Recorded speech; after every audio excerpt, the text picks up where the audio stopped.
iPads and other devices are called tablets because they belong on tables. They are tested 20 centimeters away from that big guy that I showed you before.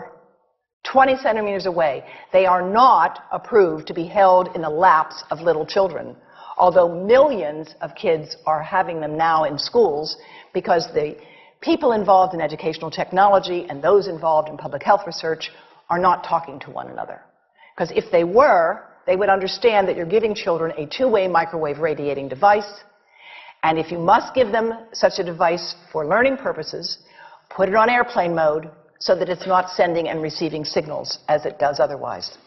Now, this is some new modeling, again, that we've developed with colleagues in Brazil, and we can share with you how we've done it. We first start out with the MRI and create the model with 1 millimeter voxels, and this is quite a bit of work goes into creating this, and here is what it looks like after a period of 6 minutes.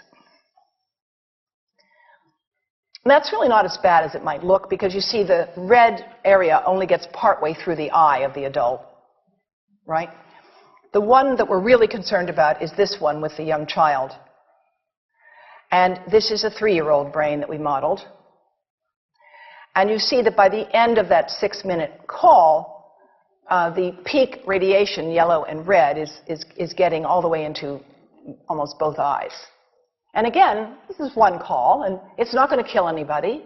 It may not cause any biological effect whatsoever for 1 call or 2 calls or 3 calls. But the question is, what's the cumulative impact of this kind of exposure? How do we evaluate it?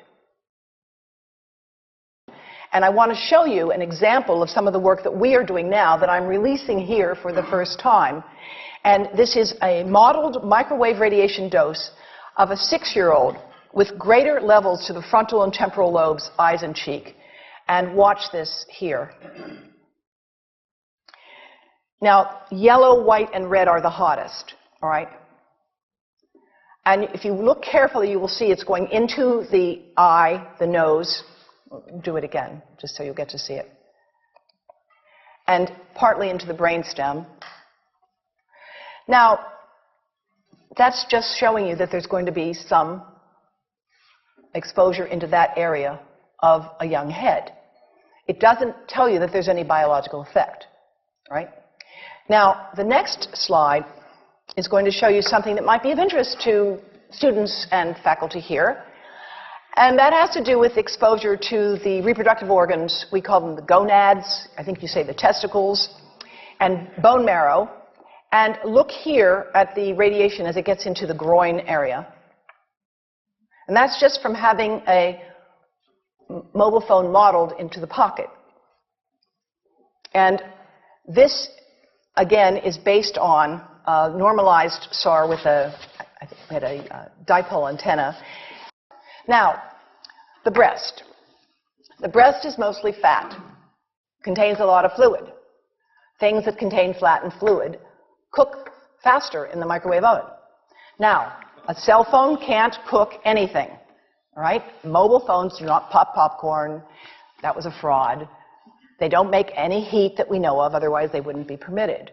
But they do go through things that contain fat and fluid, and we are now working at Environmental Health Trust with scientists at the University of California, San Francisco, scientists at formerly the president of the American Cancer Society of California, because we are seeing women who keep cell phones in their bras. Has anyone seen a woman put a cell phone in her bra?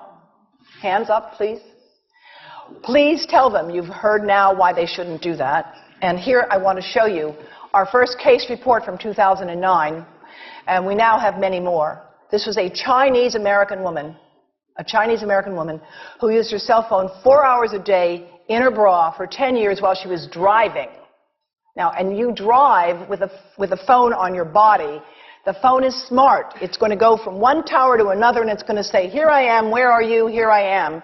And it's going to be going to max power each time it moves from one cell tower to another. And there it was right next to her chest.